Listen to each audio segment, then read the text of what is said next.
inspired by one of the masters, and now he's using his gifts just like that legend did. Joe Vincent is working to preserve the past because that's where he sees the foundation for the future. Angels in Our Midst, sponsored by Anderson Subaru. I started my career as a graphic designer at the Appleyard Agency, and I credit John Appleyard 100% with instilling a love of local history. It was always such a pleasure to go into the office and hear him typing away on his manual typewriter. Joe Vincent's mentor, the legendary historian John Appleyard, engaged the community for decades. He brought history to life through his written works and oral presentations. Now Joe has picked up the mantle, using new technology, bringing a new age and a new edge to history telling. This is a poster series that recreates basically ads for lost Pensacola landmarks. Each poster is designed in a style that would have been appropriate during the building's heyday. His drive to not only portray but preserve as many remaining landmarks as possible led him to this University of West Florida Master's project he titled Lost Pensacola. The bittersweet project, because it is nice to see these buildings, shown in a positive light, in their kind of idealized light in ad form. But it's sad because these buildings are no longer here. The project has earned a space at the Voices of Pensacola Multicultural Center on Government Street downtown. Joe hopes his exhibit will serve as a reminder to some and an education to many more of those treasures we have lost and the role they played in who we are as a community today. Some of these buildings, like the Opera House, these grand structures where famous musicians, famous artists came and performed, Abe's and the Chitlin Circuit, and so many of these, famous musicians who performed in Belmont de Villiers. Spearman Brewing Company opened in 1935. It was on Barrancas Avenue near Main Street. Their slogan throughout the decades was "The pure water does it." And one of the funny things about that slogan is that they were right across the street from the American Creosote Works, what is now a Superfund site. With the 12 places are the people woven into the fabric of every storyboard. John Sunday's home was recently demolished for more modern housing. Sunday, a prominent philanthropist and local and state politician, before Jim Crow laws forced him to the sidelines. He was recognized in the early 1900s as one of the wealthiest people of color in Florida by Booker T. Washington. He's very well respected in the white and black community. Joe will introduce you to that section of East Hill that was a productive dairy farm, and the farmer who introduced azaleas into the landscape and oysters into Bayou Tahar. Joe knows that preservation is a delicate balancing act, and that every building can't be saved, but still he revels in the efforts of the community to try. Allowing businesses to lease them and to give them life, make them working buildings again. He highlights the Gray Lady of Palafox, the San Carlos Hotel, built in 1910 at Garden and Palafox and closed in the 1980s, demolished in 1993. The building that now stands in its place in the history books, well, it has significance for Joe as well. Now it is the United States Courthouse, which my father was the senior judge there for many years, and so I've visited its successor many times. There are many other buildings that are endangered, that need that attention, and we need to remember that if someone doesn't step up and preserve them, then they'll be gone like these other things that we've lost. In his own way, carrying on the legacy of his mentor, John Appleyard, trying to secure treasures of the past for the generations to come. It's one person trying to draw attention to a subject.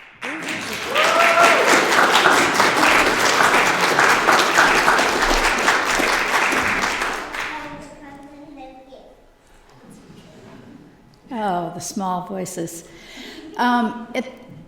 Traditionally, at this point, we have played our 7 principles. We have 7 principles that belong to our congregation, and we belong to it with the Unitarian Universalist Church. However, it couldn't be nearly as appropriate as to have an angel in our midst. And we thank you, Joe Vincent, for being here.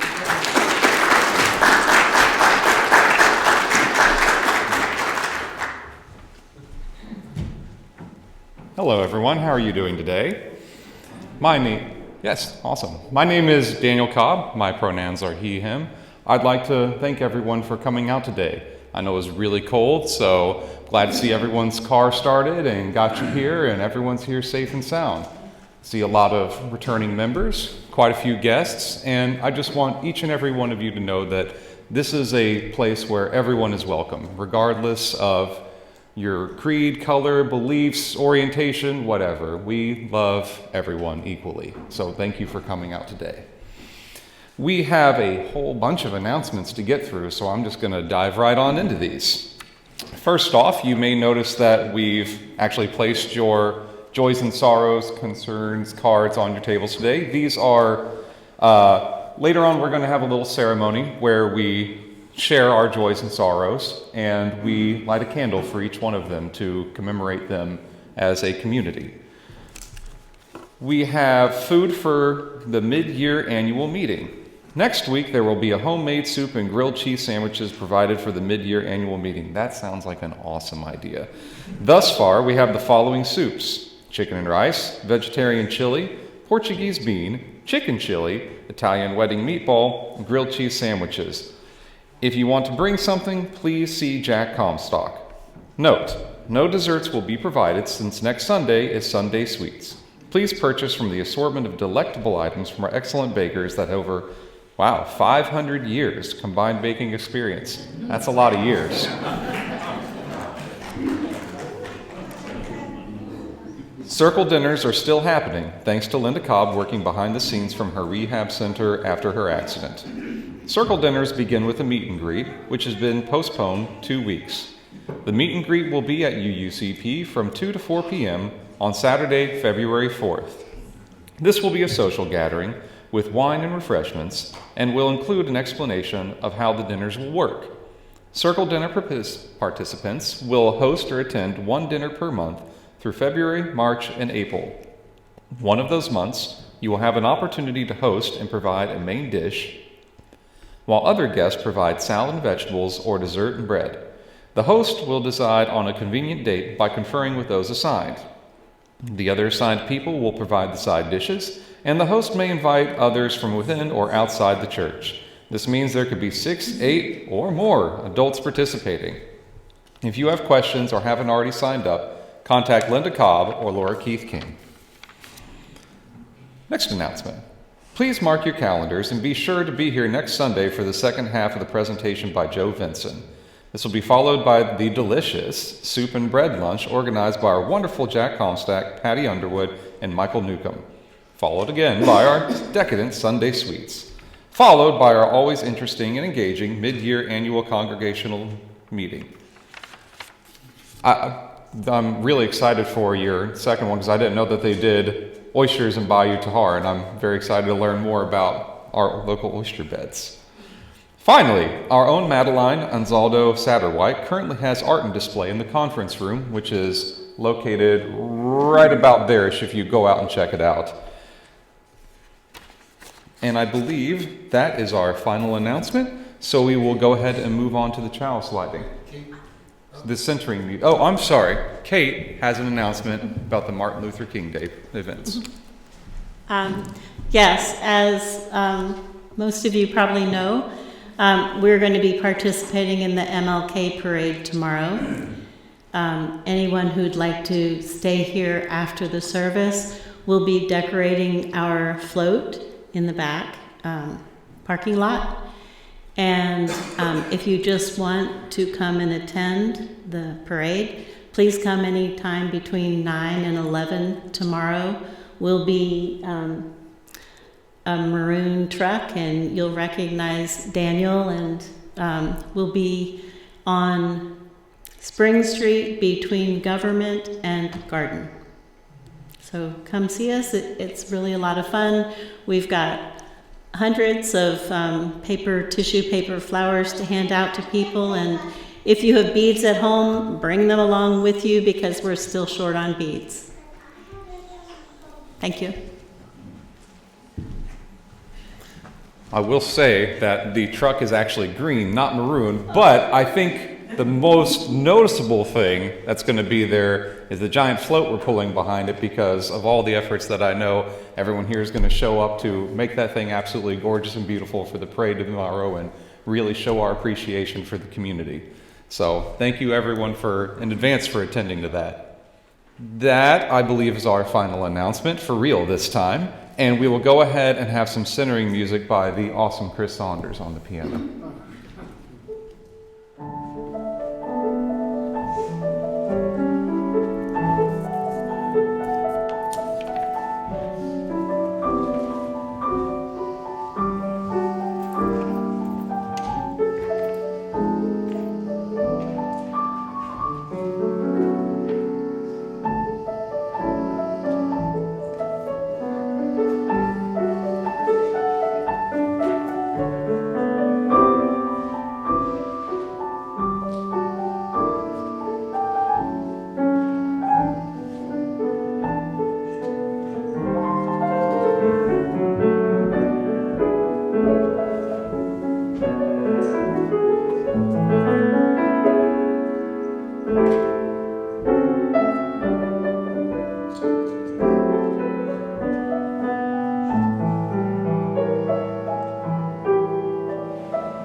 Thank you, Chris.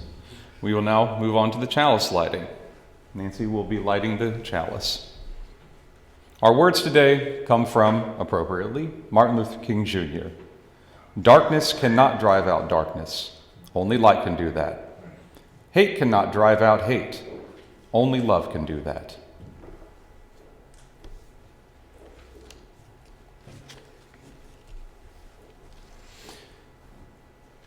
Now, if you would, as you're willing and able, please stand for the covenant.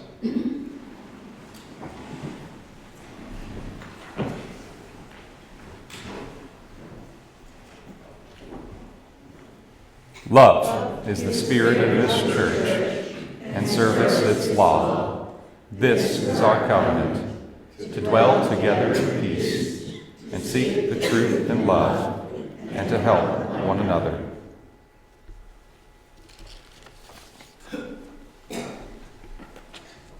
You may be seated.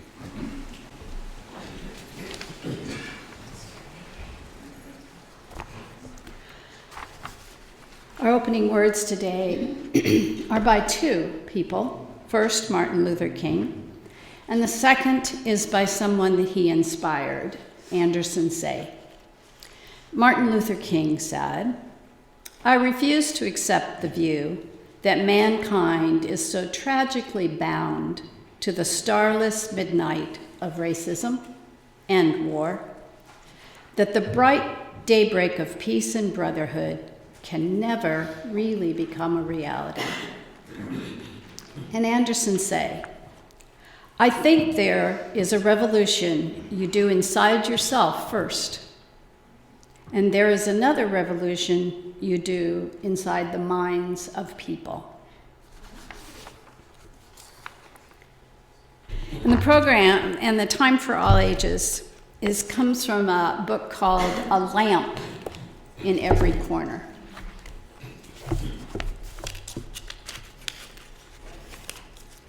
It was a warm summer evening in that glorious time when supper was over and having time to get ready for bed.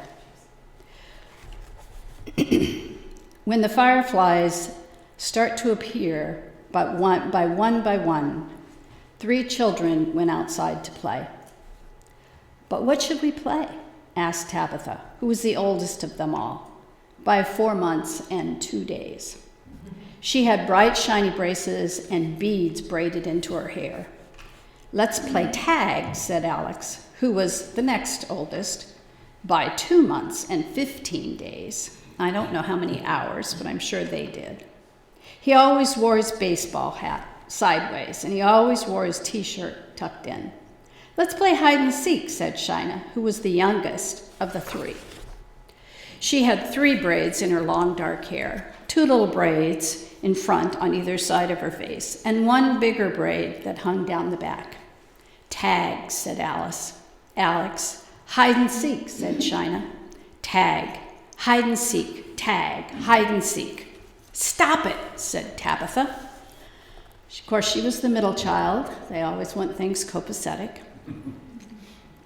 Shina looked at Alex, and Alex looked at Shina, and then they both said, "Okay." We can have secret ballots and everything," said Tabitha, and she ran inside her house, then brought out black paper and pencils and a shoebox with a tiny hole cut in the top. Shina took a piece of paper and she wrote "hide and seek" in neat and careful letters. Then she folded her paper, put it through the skinny hole in the box. Alex and Tabitha were already done. "Right, now we'll count them." Tabitha said, and she took the lid off the box and unfolded each paper. Tag, hide and seek. Tag, it's 2-1. Tag wins. Okay, said Shina, and the three of them played tag until their parents called them inside to get ready for bed. The next night, Tabitha brought out the shoebox and they voted again. It's 2-1, announced Tabitha. Tag wins. Shina sighed again. Okay. Tag won the next night too, and the night after that, and the night after that. It's not fair, said Shina. But we voted on it, Alex replied, and that is true. And besides, they lived in a democratic country. In a democracy, voting was the way to decide. I don't care. It's still not fair, Shina muttered. And so the next night, when Tag won again, she decided not to play. Oh, come on, said Tabitha. Tag isn't fun with only 2 people. Well, tag isn't fun at all, said Shina. I'm tired of playing tag, and I quit. Tabitha looked at Alex, and Alex looked at Tabitha, and they both looked at Shina, who wouldn't look at either of them, of course. Tabitha jingled her braids in her hair. Alex turned his baseball cap so it pointed the other way. Then Alex said, well, maybe instead of voting all the time, we could take turns. Shina looked up. Take turns? Yeah, 2 nights playing tag, because there are 2 of us who like to play. And then 1 night playing hide and seek, because there's 1 of you. Of course, remember, she was the youngest. Older ones always win, is my experience.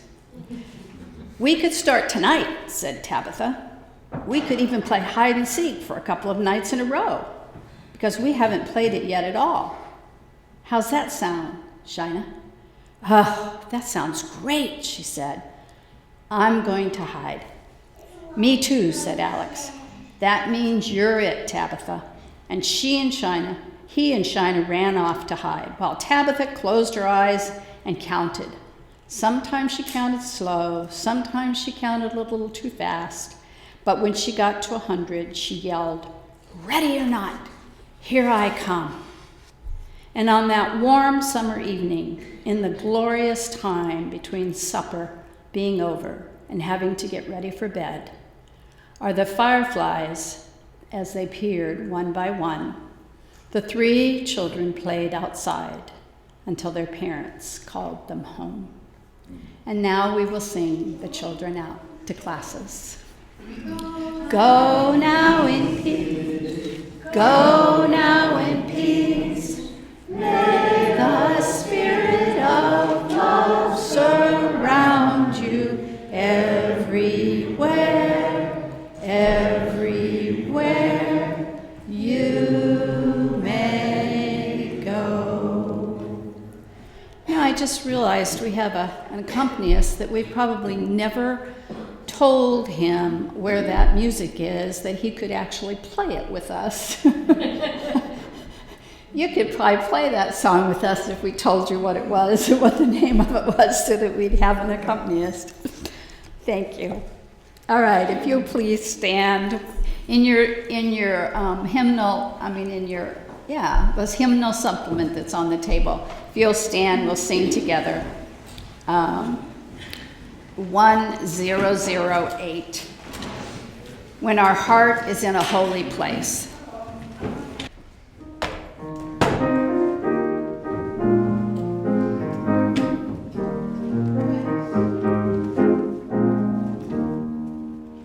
When our heart is in a holy place.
And we're all blessed with at least one of those three. And this is the time where we ask for, maybe some treasure. This community is, and all of our works beyond these walls, is supported solely by donations from its members. So this is when we ask for everyone to provide a little bit of that. And if you have any joys and sorrows that you would like to place in the basket to be read, right now is that time. Thank you.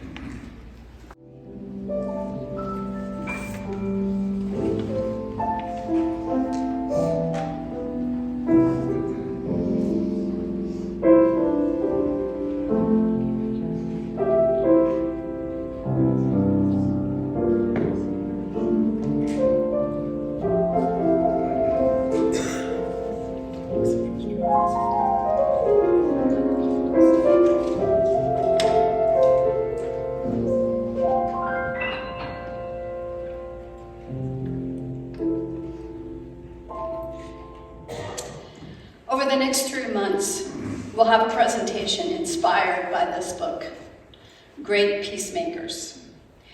It's true stories from around the world. Marla Loturco from the Red River UU Church created these services from this book and offered them for other congregations to use. And when we received it, Lauren Anzaldo is the one that emailed me.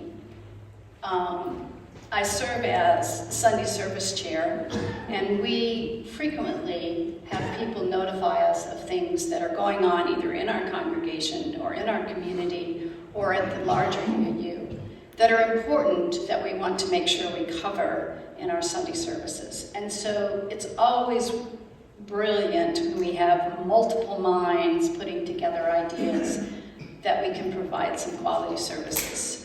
And Lauren said, you might want to look at this. And so we did. We will be adapting Maria's work as each presenter will create their own delivery of the information. However, we are appreciative of Ms. Loturco's creativity and her generous offer to inspire us to deliver these services. The authors of this book, Ken Beller and Heather Chase, admitted how difficult it was to select only 20 individuals to write about in this book. There are so many more. That, in and of itself, provides hope and enthusiasm that peacemaking is alive and welcomed in our world.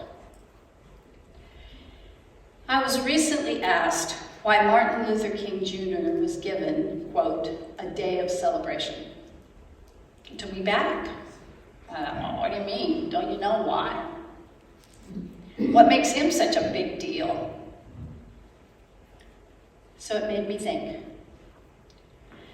Perhaps it isn't just about Martin Luther King. Maybe it is so much more. 4 days after his death, there was legislation first put forth to introduce and honor him in a day of recognition. But it took 17 years for all 50 states to recognize the holiday. The first observance was in 1984. It's a federal holiday designated as a national day of service to encourage all Americans to volunteer and improve our communities.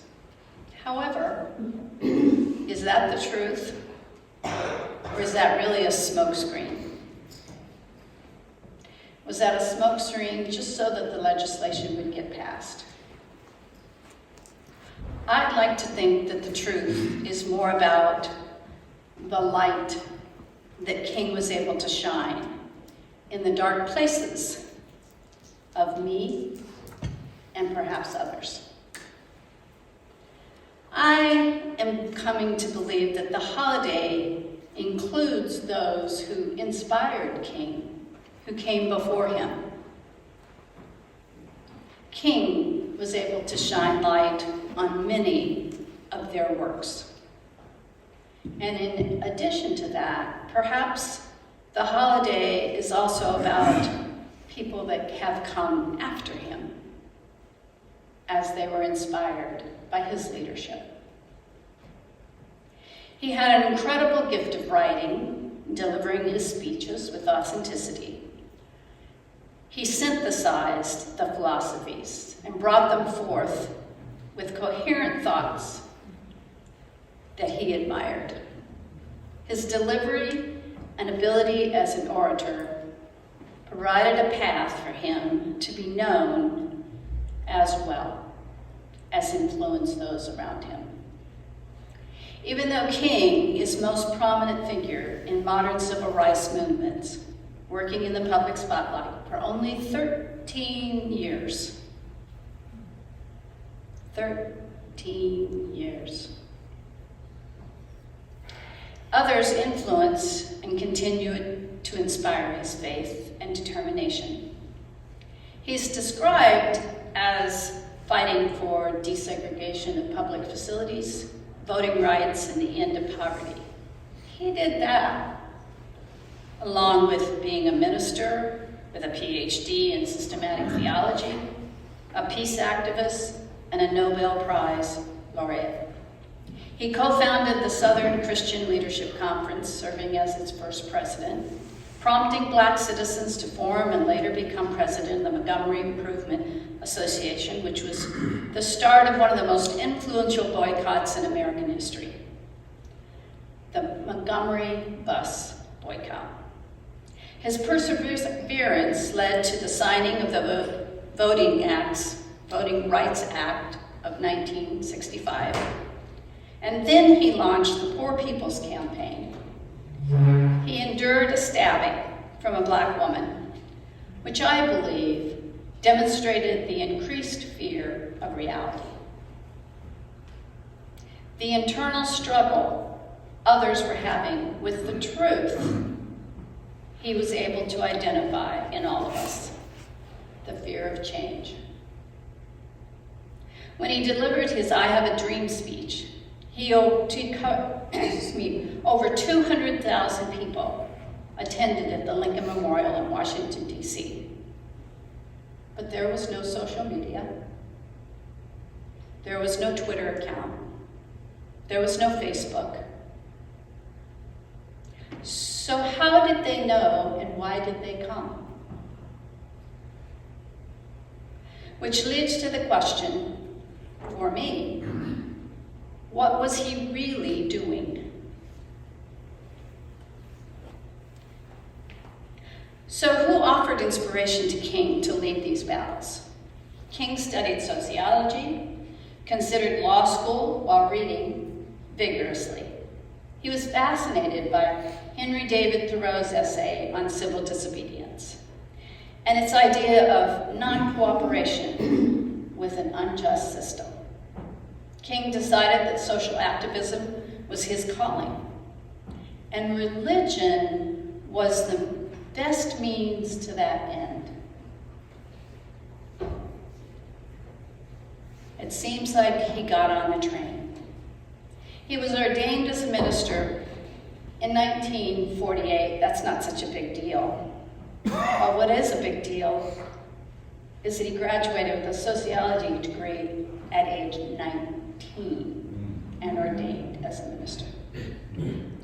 Howard Thurman, who lived through Dr. King's legacy, died in 1981, and he remains somewhat unknown.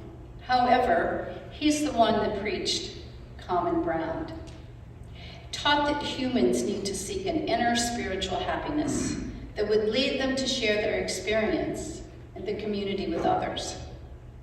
His work wasn't as publicized as it appeared. All of his work appeared before the computer age. Had the computer age been around at his time, what we might have learned from him more directly. But Thurman, along with Mordecai Johnson and Bayard Rustin, introduced and encouraged King to read the teachings of Gandhi. Benjamin Mays, who was one of King's greatest mentors, provided King with an understanding of history. Many of King's speeches are sprinkled with words and phrases by Mays. And finally, Vernon Johns, who preceded King at the Dexter Avenue Baptist Church, readied that congregation for the Montgomery bus boycott and King's entrance into social activism. But it was truly Mahatma Gandhi that is often noted as providing King with a philosophy that espoused civil disobedience and nonviolence at its core. Wasn't this really what he did? The continued demonstration of his patience, perseverance, and nonviolent responses repeatedly. The way he lived his life in public. Is that the inspiration? And we can't leave out the one person that probably influenced him the most.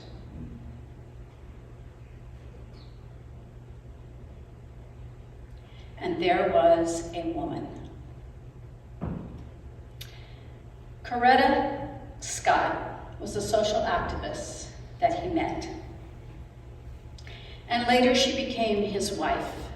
But prior to that time, he was a normal, active adolescent and has a history with being a normal, active adolescent through his young age. But King extolled, she was the one who gave my life meaning. And I would suspect that after meeting Coretta is when he became alive. According to King, human progress is neither automatic nor inevitable. Every step toward the goal of justice requires sacrifice, suffering, and struggle. The tireless exertions and passionate concern of dedicated individuals.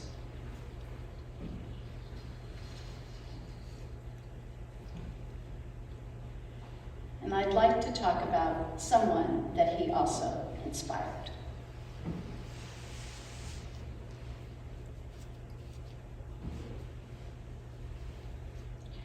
"11 years later, in 1979, there was a young boy named Anderson Say, born in Rio de Janeiro,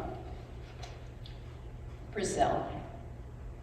With its picturesque harbor and sparkling beaches, Rio is one of the world's most beautiful cities. Sadly, it's also one of the most violent. To put Rio's violence into perspective, between 1987 and 2001, approximately 500 minors were murdered in Israel and Palestine.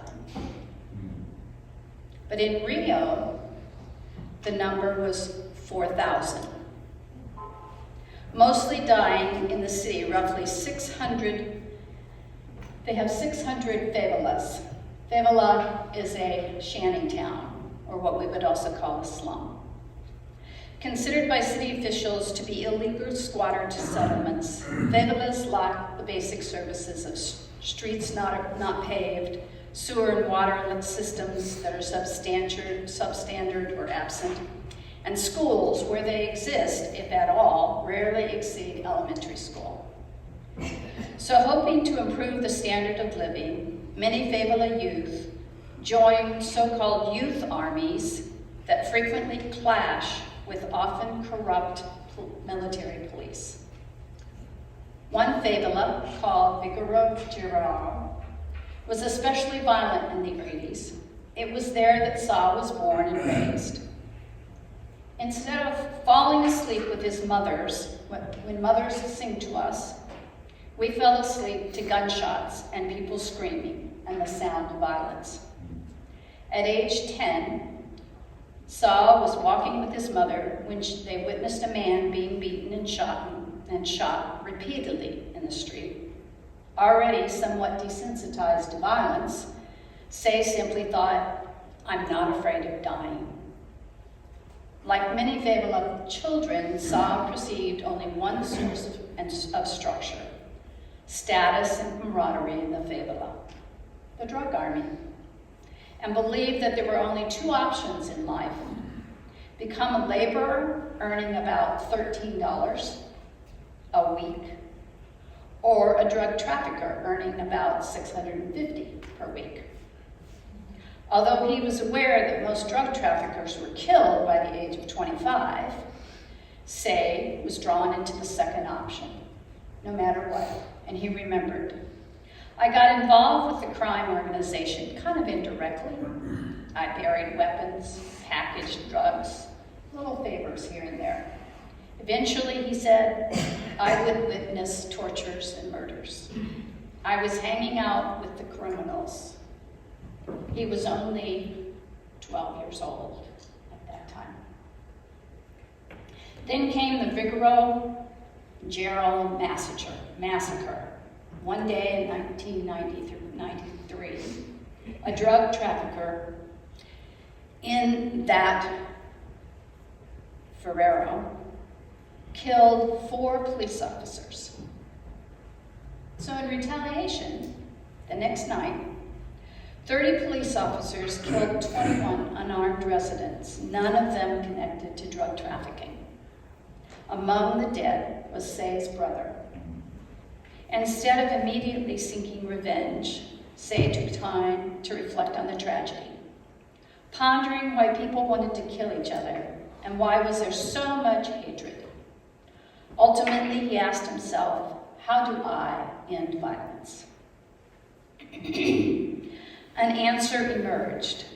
When sad and angry about the massacre, he wrote a song.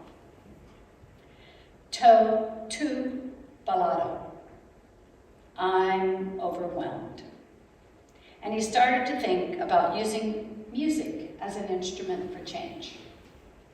The first thing that he decided to change was his own life by getting out of drug trafficking and looking for alternatives to violence.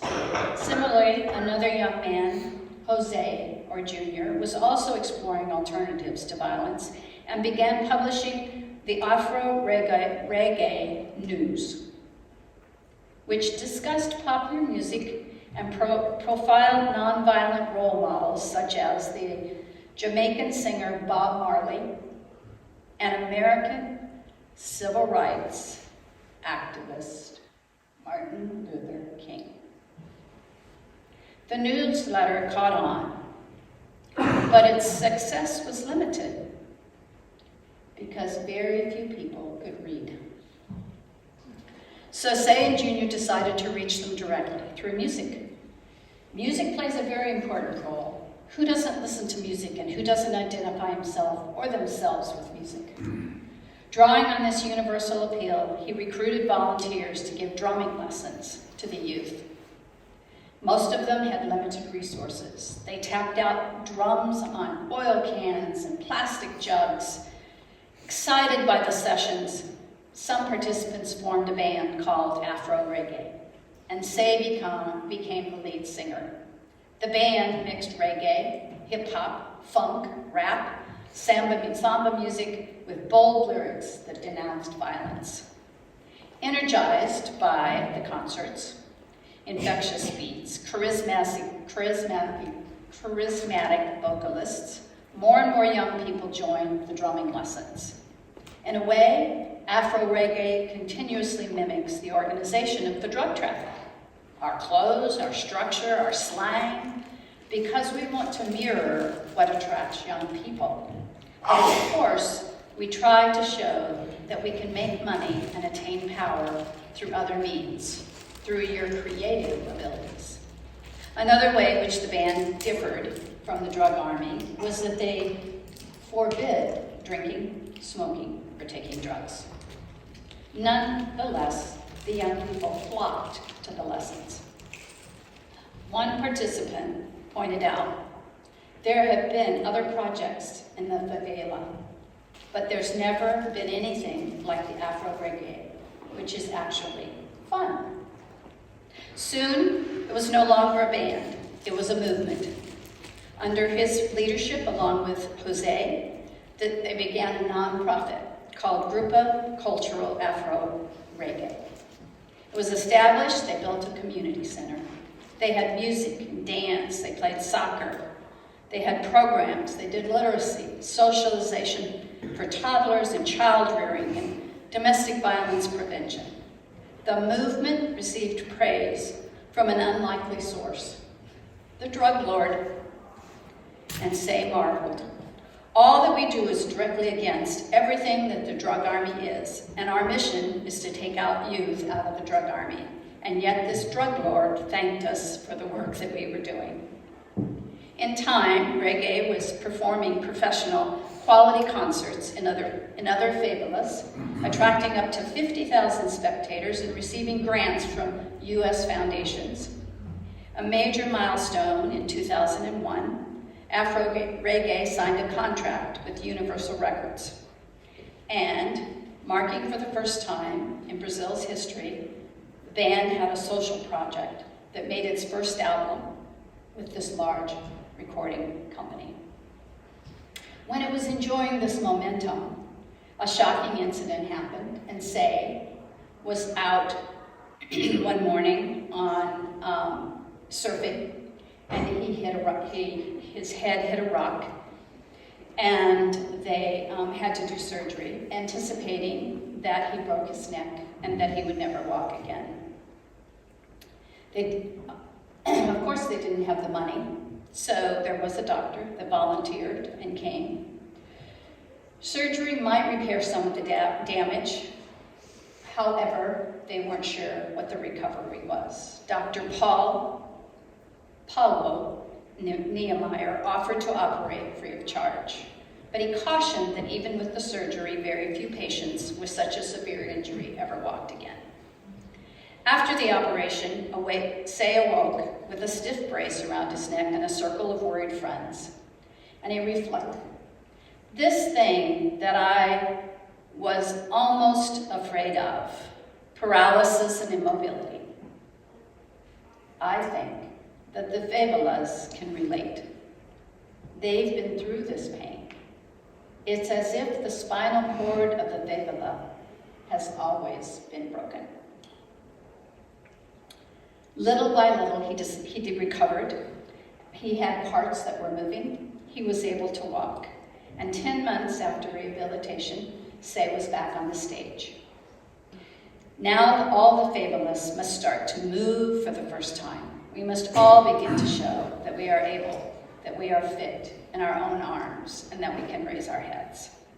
The movement resumed as the band performed in New York's Carnegie Hall in 2005. They released a second album. In the same year, a film about Say called Favela Rising was named the Film of the Year by the International Documentary Association. In 2006, Afro Reggae opened for the Rolling Stones on Rio Copacabana Beach in front of an estimated 1.5 million people. One of the largest concerts in history.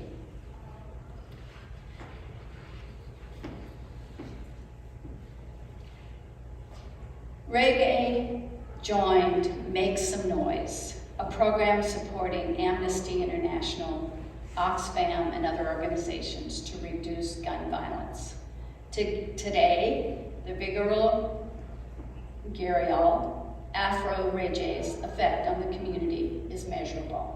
As this book was written, 150 teens earn money by participating in Afro Reggae, that they are in the top earners in their households. Additionally, the number of known drug dealers has dropped in his favela from 150 before the Afro Reggae movement to less than 20, and none of them are local. Further, the movement has expanded to at least 9 other favelas, which are being filled less with noise of gunfire and more with the rhythm of music. Thanks in part to Anderson Say, who found his voice and became a powerful instrument of change, the Afro Reggae movement has created a viable alternative to the drugs and the violence. And one participant said, we were born in the cradle of crime, if Afro reggae hadn't been here, I'll be honest with you, none of us would be alive now. That's just realistic.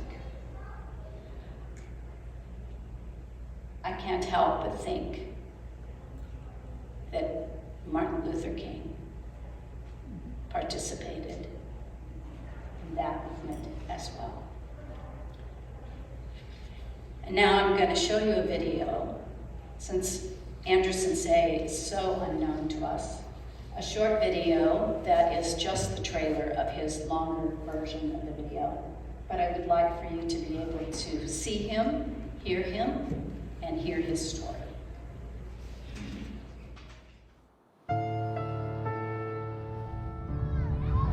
Vigário Geral é uma das mais de 600 favelas do Rio de Janeiro. Uma favela que foi considerada a Bósnia brasileira. Aqui fui nascido e criado.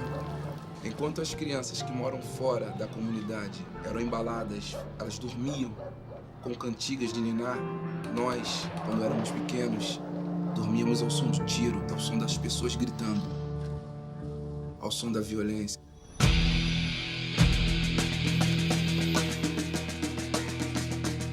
Posso sair daqui pra me organizar, posso sair daqui pra me organizar, posso sair daqui pra desorganizar, da lama ao caos, do caos à lama, o homem roubado nunca se canta.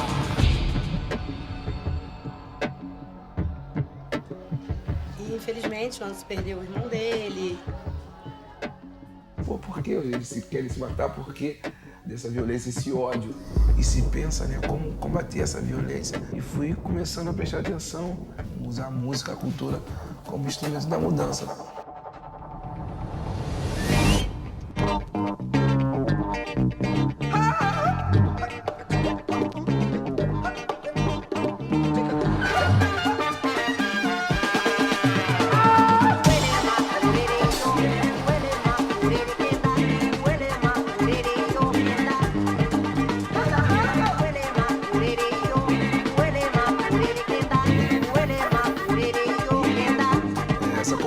Do afro-reggae com tráfico, ela sempre houve, mas de cada um jovem que a gente tirava, tinha 3, 5 esperando. Pra gente era legal, porque a gente pelo menos tinha tirado uns, mas...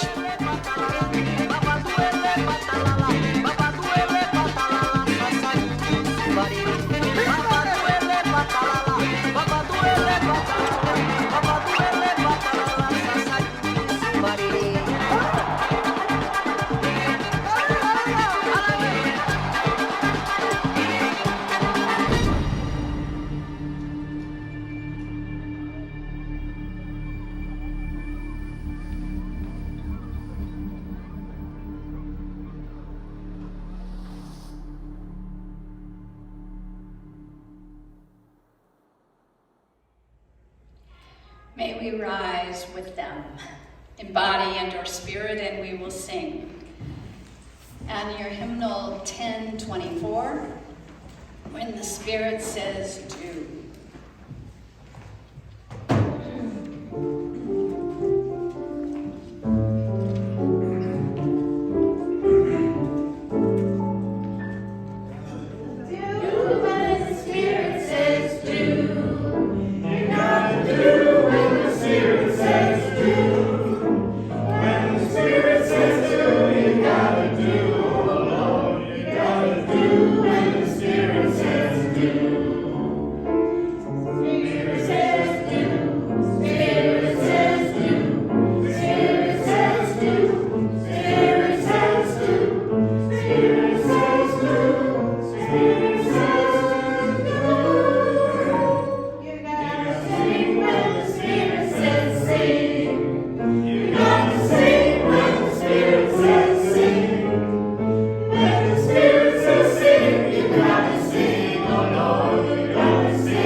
closing words. And